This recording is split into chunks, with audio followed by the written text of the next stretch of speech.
Ela tem cargo político dentro do governo, eu fico impressionado com isso, mas eu só fiz a pergunta porque daqui a pouquinho vou ser cancelado mesmo, então faço a pergunta e me retiro. Diga. Ô, Paulo, primeiro que realmente só tem uma mulher hoje nos 11 ministros. Eu espero, né, que essas escolhas não tenham nada a ver com gênero, né? Escolha a boa opção, independente se é mulher, se é homem, se é preto, se é branco, mas que tenham boas escolhas. É isso que eu espero para o Brasil, para o STF.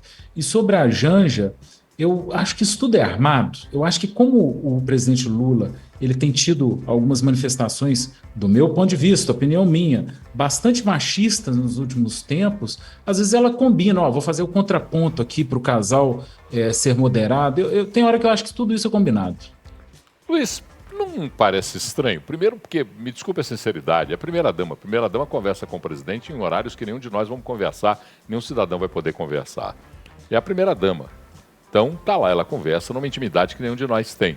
Mas não parece estranho, porque se ela tivesse essa opinião tão definida, Luiz, não seria de se pensar, por exemplo, que ela pudesse influenciar Lula nas recentes indicações do STF, que casualmente, posso estar enganado, mas Cristiano Zanin e Flávio Dino, ao que tudo parece, não são mulheres, né? Parece que sim. Não sei, essa vida a gente não Aí pode afirmar nada. nesse ponto, ô Paulo, eu tenho que assinar embaixo do que o Claré disse, porque o critério gênero não pode ser o critério único para a escolha de um representante para a Suprema Corte do país.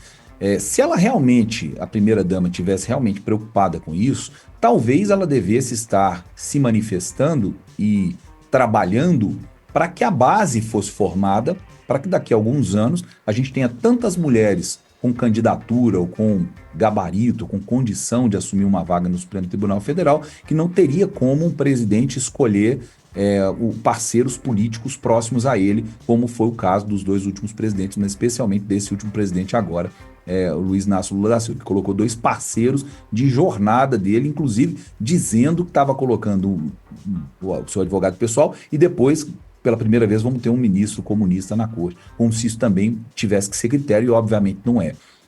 Mas, enfim, na cabeça do marido dela, na cabeça do presidente da República, não havia mulheres qualificadas para se colocar lá. Então, talvez ela devesse estar trabalhando para que a base fosse mais bem feita, para que mulheres chegassem à condição de estar nessa posição, de serem escolhidas pelos próximos presidentes. E não é disso que ela está falando, ela está fazendo o proselitismo político de sempre, mostrando, inclusive, que ela não tem preocupação nenhuma com esse assunto, na verdade. Falando para a plateia, para a claque que estava aplaudindo ela naquele momento.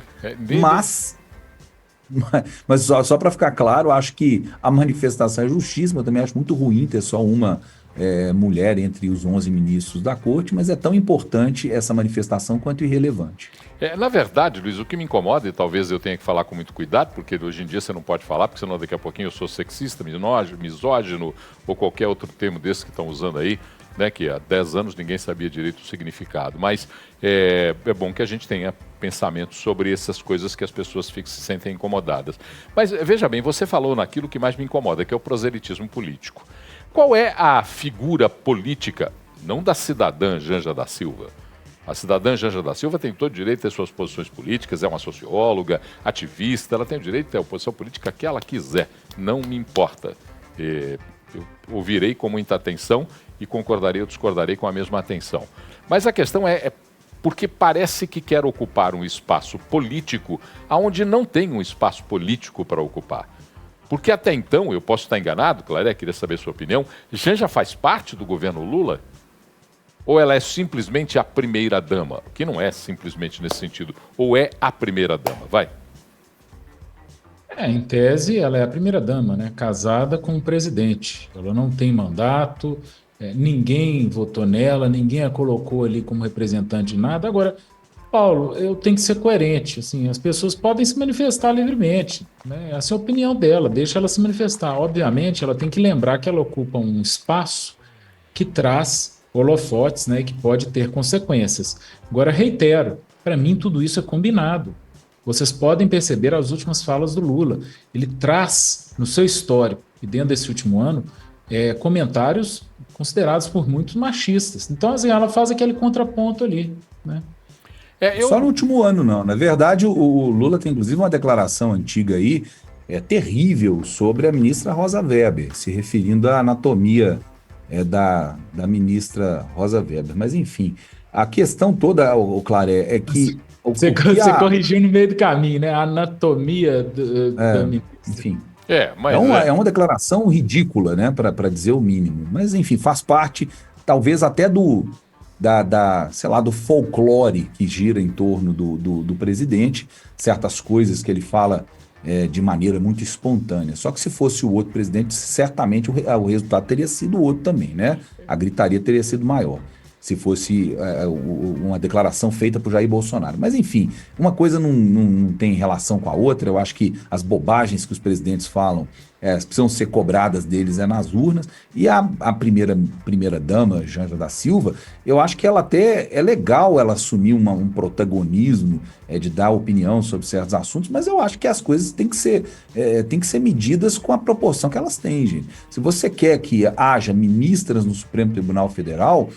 vamos trabalhar a cabeça das operadoras do direito, de pessoas como a nossa querida Luciana Nepomuceno aqui e outras advogadas, juízas e desembargadoras, para que elas se coloquem nessa posição, para que elas cobrem isso dos políticos, para que elas cobrem isso dos dirigentes, para que elas cobrem as indicações, para que elas se posicionem de forma que eles não possam ignorar. Porque o que acontece hoje é que o presidente, que fala em igualdade de gênero o tempo todo, ignora solenemente essa condição de igualdade na hora de nomear. E não é só para o Supremo Tribunal Federal, não. Basta ver o Ministério de Lula, basta ver as direções, os cargos de direção, os cargos mais importantes nas estatais. Tem poucas mulheres ocupando esses cargos.